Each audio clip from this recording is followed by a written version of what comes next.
16 अगस्त को इस दुनिया को अलविदा कहकर अटल सदा सदा के लिए चले गए। अपने पीछे वो छोड़ गए अपनी यादें, तमाम किस्से, ढेरों बातें, कई संदेश और आज की सियासत के लिए वो संस्कार जो अनमोल है। अटल मरे नहीं है क्योंकि वो विचार बनकर हम सभी में आज भी जिंदा है। ये रिपोर्ट देखिए।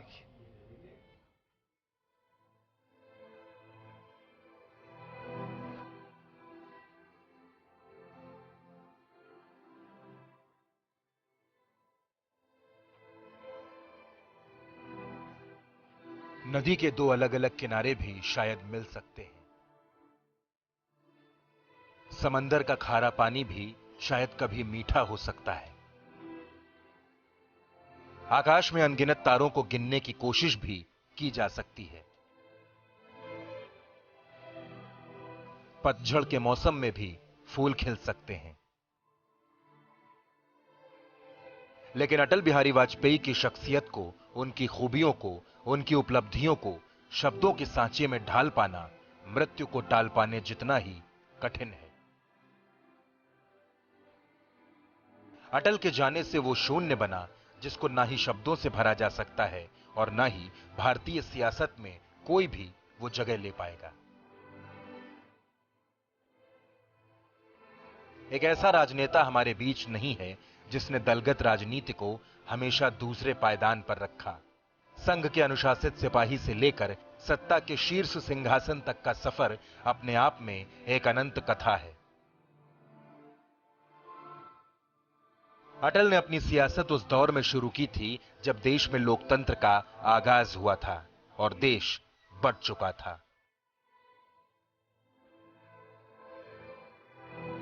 मुकाबला उस कांग्रेस से था जिसके सामने उस जमाने में कोई ठहरता न था, या यूं कहें कि विपक्ष का तो नामो निशाना था। लेकिन ये अटल ही थे जिन्होंने श्यामा प्रसाद मुखर्जी की अगुवाई में चंद मुट्ठी भर लोगों के साथ ये प्रतिज्ञा ली थी कि लोकतंत्र में विपक्ष की भी पहचान होगी, एक मुकाम होगा। लोकतंत्र तभी बनेगा जब सत्ता पक्ष की निरंकुश रफ्तार वाले रथ पर लगाम लगाने के लिए कोई होगा।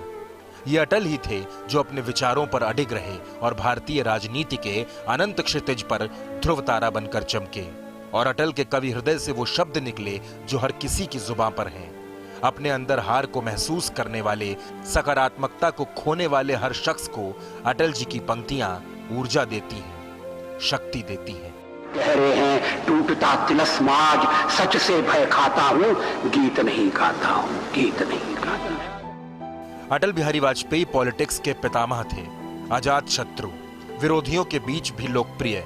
कभी मजाकिया लहजे में बात कहते तो कभी चुटीले अंदाज में। आया नव अंकुर, झरे सब पीले पात, कोयल की कुहुक रात, प्राची में अरुणिमा की रेख देख पाता हूँ, गीत नया गाता हूँ।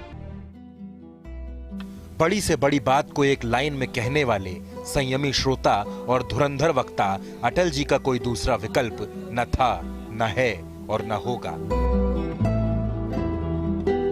अटल जी एक ग्रंथ हैं जिसका हर पन्ना एक जीवन दर्शन है। अटल जी की कही हर बात संदेश है। अटल जी को याद करते हुए दिल से यही निकलता है, तुम जीवित थे तो सुनने को जी करता था, तुम चले गए तो गुनने को जी करता है, तुम सिमटे थे तो सहमी सहमी सांसें थीं, तुम बिखर गए तो चुनने को जी करता है। जब जब राजनीति की बात होगी, जब जब संस्कारों की बात होगी, शुचिता की बात होगी, नैतिकता की बात होगी, जहां विचारों की बात होगी, जहां नेतृत्व की बात होगी, कुशल प्रबंधन की बात होगी और जहां रिश्तों की बात होगी, वहां अटल बिहारी वाजपेयी याद किए जाएंगे, क्योंकि अटल थे, हैं और रहेंगे। Bureau report, first India news.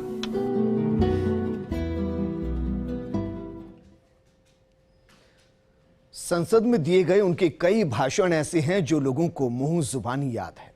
जब विचारों पर, सिद्धांतों पर बात आई तो उन्होंने सत्ता तक को ठुकरा दिया। कई भाषण ऐसे रहे जो सुर्खियों में रहे। कुछ ऐसा ही ये भाषण है जो हम आपको सुनाने वाले हैं। मुझ पर आरोप लगाया गया है और यह आरोप मेरे हृदय में घाव कर गया है। आरोप यह है कि मुझे सत्ता का लोभ हो गया है और मैंने पिछले 10 दिन में जो कुछ किया है वो सत्ता के लोभ के कारण किया है। अभी थोड़ी देर पहले मैंने उल्लेख किया कि मैं 40 साल से सदन का सदस्य हूं। सदस्यों ने मेरा व्यवहार देखा है, मेरा आचरण देखा है। जनता दल के मित्रों के साथ मैं सत्ता में भी रहा हूं। कभी हम सत्ता के लोभ से गलत काम करने के लिए तैयार नहीं। यहां श्री शरद पवार बैठे हैं। जब मेरे मित्र जसवंत सिंह जी भाषण कर रहे थे तो शरद पवार नहीं थे। वो जसवंत सिंह जी कह रहे थे कि किस तरह से शरद पवार ने अपनी पार्टी तोड़कर हमारे साथ सरकार बनाई थी, सत्ता के लिए बनाई थी या महाराष्ट्र के भले के लिए बनाई थी, ये अलग बात है। मगर उन्होंने अपनी पार्टी तोड़कर हमारे साथ सहयोग किया। मैंने तो ऐसा कुछ नहीं किया। बार बार इस चर्चा में इस पर जनाए सुनाई दिया है कि भाजपा तो अच्छा है मगर पार्टी ठीक है।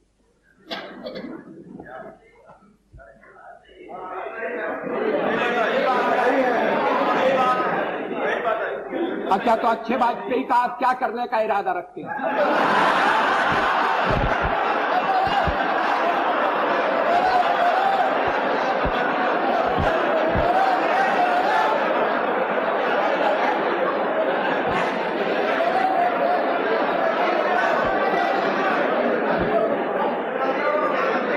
अध्यक्ष महोदय, मैं नाम नहीं लेना चाहता, मैं शरद जी का भी नाम नहीं लेना चाहता, लेकिन पार्टी तोड़कर सत्ता के लिए नया गठबंधन करके अगर सत्ता हाथ में आती है तो मैं ऐसी सत्ता को चिमटे से भी छूना पसंद नहीं करता।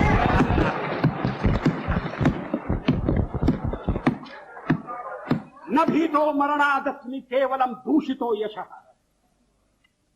भगवान राम ने कहा था मैं मृत्यु से नहीं डरता, अगर डरता हूं तो बदनामी से डरता हूं, लोकापवाद से डरता हूं। अटल हमेशा सभी को साथ लेकर चलने की बात करते थे। एक ऐसे राष्ट्र की कल्पना करते थे जिसमें सब साथ हो, सबको सभी पर विश्वास हो, और उनकी कविताएं भी ऐसी ही नजर आती थी। कदम मिलाकर चलना होगा, बाधाएं आती है आए, घृणा प्रलय की घोर घटाए, पांवों के नीचे अंगारे, सर पर बरसे यदि ज्वालाएं, निज हाथों से हंसते हंसते आग लगाकर चलना होगा, कदम मिलाकर चलना होगा। बाधाएं आती है आए, घिरे प्रलय की घोर घटाएं, पांवों के नीचे अंगारे, सर पर बरसे यदि ज्वालाएं, निज हाथों से हंसते हंसते आग लगाकर चलना होगा, कदम मिलाकर चलना होगा। हास्य रुदन में तूफानों में, ये शब्दावली पर ध्यान दी। हास्य रुदन में तूफानों में, अमर असंख्यक बलिदानों में, उद्यानों में, वीरानों में, अपमानों में, सम्मानों में, उन्नत मस्तक उभरा सीना, पीड़ाओं में पलना होगा, कदम मिलाकर चलना होगा। अंधियारे में, उजियारे में, अंधकार में, कलकछार में, बीच धार में, घोर घड़ा में, भूत प्यार में, क्षणिक जीत में, दीर्घहार में, जीवन के शत शत आकर्षक अरमानों को दलना होगा, कदम मिलाकर चलना होगा। सम्मुख फैला अमर ध्येय पथ, सम्मुख फैला अमर ध्येय पथ, प्रगति चिरंतन कैसी इतियथ, सुस्मित हर्षित कैसे श्रमश्रत, असफल सफल समान मनोरथ, सब कुछ देकर कुछ न मांगते, पावस बनकर ढलना होगा, कदम मिलाकर चलना होगा। कुछ कांटों से सज्जित जीवन, कुछ कांटों से सज्जित जीवन, प्रखर प्यार से वंचित यौवन, नीरवता से मुखरित मधुवन, परहित अर्पित अपना तन मन, जीवन को शत शत आहुति में जलना होगा, गलना होगा, कदम मिलाकर। वाजपेयी की शख्सियत ही नहीं बल्कि उनकी रचनाएं भी अटल अमर हैं। जो बताती हैं कि उन्होंने अपनी जिंदगी में हर चुनौती का डटकर मुकाबला किया है। मौत से मनुष्य की हमेशा ठनती है। मौत से ठन गई। जूझने का मेरा कोई इरादा न था। जूझने का मेरा कोई इरादा न था, मोड़ पर मिलेंगे इसका वादा न था। रास्ता रोककर खड़ी हो गई, ये लगा जिंदगी से बड़ी हो गई। मौत जिंदगी से बड़ी कैसे हो सकती है? रास्ता रोककर खड़ी हो गई। जूझने का मेरा कोई इरादा न था, मोड़ पर मिलेंगे इसका वादा न था। रास्ता रोककर वह खड़ी हो गई, यूं लगा जिंदगी से बड़ी हो गई। मौत की उम्र क्या 2 पल भी नहीं, जिंदगी सिलसिला आज कल की नहीं। मैं जी भर जिया, मैं मन से मरूं। देखिए कवि का मन। मैं जी भर जिया, मैं मन से मरूं। लौट कर आऊंगा, कूच से क्यों डरूं। तू दबे पांव चोरी छिपे से ना, सामने वार कर फिर मुझे आजमा। मौत से बेखबर जिंदगी का सफर, शाम हर सुरमई रात बंसी का स्वर। बात ऐसी नहीं कि कोई गम ही नहीं, बात ऐसी नहीं कि कोई गम ही नहीं। दर्द अपने पराये कुछ कम भी नहीं। प्यार इतना परायों से मुझको मिला, ना अपनों से बाकी है कोई गिला। हर चुनौती से 2 हाथ मैंने किए, आंधियों में जलाए हैं पुश्ते दिए। और अब हम आपको बताएंगे अटल जी के जीवन से जुड़े कुछ रोचक किस्से। कम शब्दों में बड़ी बात कहने वाले अटल जी का अंदाज सबसे जुदा था। उनका नजरिया अलहदा था। लखनऊ अटल जी के मानो दिल में बसता था। इस रिपोर्ट में हम आपको बताएंगे उनके लखनऊ से जुड़ाव और कुछ बेहतरीन यादों के बारे में।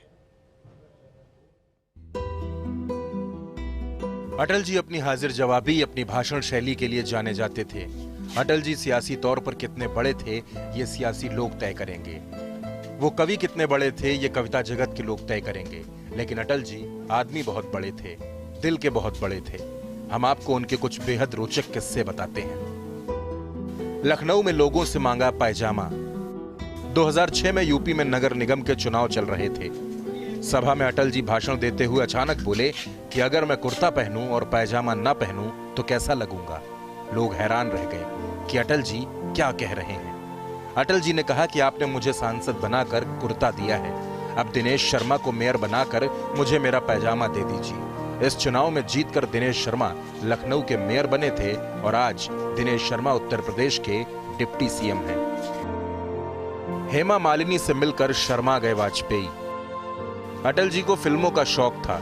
हेमा मालिनी के फिल्म सीता गीता को उन्होंने 25 बार देखा था। हेमा मालिनी बताती हैं कि जब पहली बार वो अटल जी से मिली तो अटल जी शर्मा गए थे। अटल जी क्रांति फिल्म की शूटिंग देखने भी जाते थे। कांग्रेस से बाद में पहले मच्छरों से लड़ना है। 1957 में अटल जी बलरामपुर से चुनाव लड़ रहे थे। चुनाव प्रचार के बाद वो रात में अपने दोस्त राम दुलारे मिश्रा के यहाँ रुकते थे। एक दिन देर रात जागकर वो चारपाई पर बैठे थे। बगल की चारपाई पर सो रहे बैजनाथ सिंह ने पूछा कि आप सोते क्यों नहीं? तो अटल जी बोले कि सोना तो चाहता हूं, लेकिन मच्छर और कांग्रेस दोनों सोने नहीं दे रहे। लगता है कांग्रेस से पहले मच्छरों से लड़ना होगा। बातों से ही पेट भर दोगे क्या? लखनऊ में 1996 के चुनाव का वक्त था। रकाबगंज में रहने वाले पवन कुमार बताते हैं कि एक रात चुनाव प्रचार के बाद ताराचंद्र अग्रवाल के साथ अटल जी, राम नरेश मिश्रा, कन्हैया लाल नगीना जी घर आए। अटल जी ने कहा कि जल्दी से खाने की व्यवस्था करो, भूख लगी है। अटल जी को बताया गया कि ठंडाई भी है। अटल जी ने तुरंत पूछा कि शादी या, तो कहा गया कि दोनों हैं। अटल जी ने फौरन ठंडाई पी। 1 घंटा बीत गया, तब अटल जी बोले, अरे खाना भी खिलाओगे या बातों से ही पेट भर दोगे? बिना कहे समझ लेते थे दिल की बात। लखनऊ के कुछ कार्यकर्ता टिकट की पैरवी को लेकर अटल जी से मिलने गए थे। ये लोग सुरेश चंद्र तिवारी के लिए टिकट मांगने गए थे। सुरेश चंद्र तिवारी के पिता श्रीनिवास तिवारी संघ के पुराने कार्यकर्ता थे, अटल जी के करीबी थे। वीवीआईपी गेस्ट हाउस में अटल जी से मिलते वक्त श्रीनिवास तिवारी ने उन्हें प्रणाम किया और कहा कि मैंने आज तक कुछ नहीं मांगा। अटल जी ने उनके हाथ पकड़े और कहा कि आगे भी मत मांगिएगा, सुरेश के लिए आए हैं ना, जाइए सब हो जाएगा। मौजूदा वक्त में सुरेश चंद्र तिवारी बीजेपी के दिग्गज नेता हैं और लखनऊ के कैंट से विधायक हैं। Bureau report, first India news.